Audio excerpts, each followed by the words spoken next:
Bonjour à tous, dans cette vidéo j'ai envie de vous expliquer pourquoi je pense qu'en réalité je n'apprenais pas tant que ça de mes erreurs. Parce que si on apprenait vraiment quelque chose de nos ruptures, on n'aurait que deux relations dans notre vie. Celle qui n'a pas marché et nous a fait comprendre les dynamiques homme-femme, et celle qui fonctionnerait après l'échec, qui nous aurait soi-disant permis d'apprendre tout ce qu'on aurait appris de nos relations. Mais ce n'est pas le cas. On se retrouve avec plusieurs ruptures sur les bras. Pourquoi? On apprend rarement de nos erreurs parce qu'on trouve des coupables responsables de nos souffrances. Et c'est rarement nous-mêmes. S'il y avait une leçon que je devais tirer de ces ruptures, c'est qu'il fallait me séparer de mes souffrances, me détacher de l'emprise que mes émotions avaient sur moi. Parce que chacune de mes histoires commençait et se terminait de la même manière. Quand tu as souffert dans ton enfance, il est normal pour toi de continuer de souffrir dans ta vie d'adulte parce que c'est quelque chose qui est familier. Et quand on ne connaît que des relations malsaines, on reste dans une sorte de zone de confort. La souffrance est même confondue avec l'amour parce qu'on ignore ce qu'est le véritable amour. Je me disais forte émotionnellement et il pouvait m'arriver n'importe quoi, je n'avais pas vraiment peur de souffrir parce que je savais que je m'en remettrais. Et je m'aimais moi-même justement parce que j'arrivais à surmonter toutes ces souffrances. La souffrance donnait un sens à ma vie.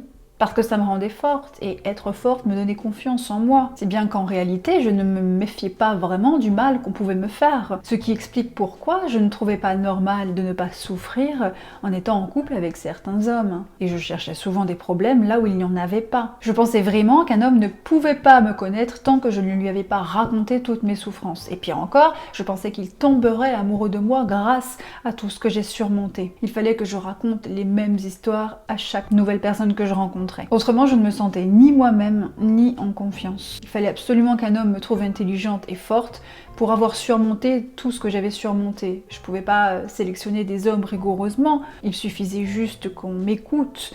Mais parce que je ne savais pas réellement moi-même ce que je voulais, j'avais du temps à perdre avec des hommes qui ne me correspondaient pas. Vous l'aurez compris, j'étais dans une boule d'émotions et il n'y avait aucune rationalité en moi. Je racontais ma vie en partant du principe que ça intéressait les hommes. Je ne faisais que perdre mon temps à chercher la validation externe parce que je ne faisais que douter de moi en permanence. Je pensais que les hommes allaient donc tomber amoureux de moi en fonction de ce que je disais, alors que c'était moi qui essayais de m'aimer moi-même en buvant mes paroles. J'essayais de faire tomber les hommes à mes pieds le plus rapidement possible, car non seulement j'avais besoin d'amour, mais j'en avais besoin pour deux, tellement je ne m'aimais pas moi-même. Je posais des questions certes, mais quand j'y repense, je n'essayais pas vraiment de faire connaissance avec l'homme que j'avais en face de moi. J'essayais de le cerner, mais pour pouvoir le mettre dans une case. Je me faisais une idée des hommes que je rencontrais et ça suffisait amplement. Par contre, les hommes ne pouvaient pas se faire une vague idée de moi. Non, il fallait qu'ils sachent tout de moi, pour me connaître et pour m'aimer. Je dois vous avouer que j'étais assez préoccupée par des choses telles que quelle est ma place dans le monde. J'étais perdue et je cherchais davantage un guide qu'un mari.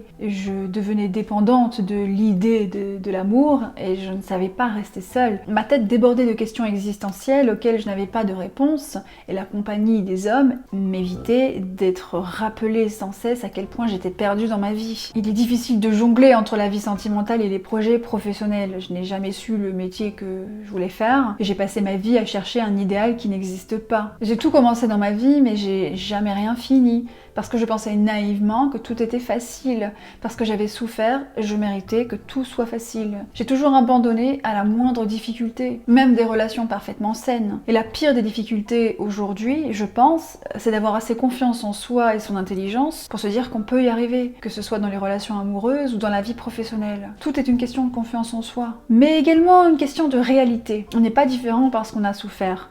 Et je pensais réellement que je devais avoir un traitement de faveur. Mais on ne vit pas dans un monde de bisounours. On souffre tous et on se relève, comme tout le monde. J'étais soumise à la victimisation et confortable dans mon malheur, mais il fallait qu'on me plaigne. J'allais en rendez-vous dans l'intention de me vendre et de me faire aimer, comme si l'homme était un employeur et qu'il y avait un poste à pourvoir. Je me comportais comme si je rêvais d'être la stagiaire payée au lance-pierre. J'acceptais tout sans négocier pourvu qu'on m'écoute et qu'on ne me laisse pas seule. Je mettais dans les mains des hommes la décision du statut de la relation et ça ne dépassait pas la période d'essai. Mais si au contraire je m'étais comportée comme si c'était moi l'employeur, si j'avais été certaine d'avoir une bonne position à offrir, qu'il y avait des bonus et des avantages à être en couple avec moi, j'aurais trouvé l'amour bien plus tôt. Celui qui a eu la chance d'être recruté parmi tant d'autres a eu une place assurée en CDI, mais pour ça il faut passer plusieurs entretiens et ne pas donner le poste au premier venu sans même tester ses compétences. La conclusion étant que si on prenait notre temps avant de s'engager dans nos relations, on verrait très vite quand quelqu'un n'est pas fait pour nous. Et nous aurions moins de relations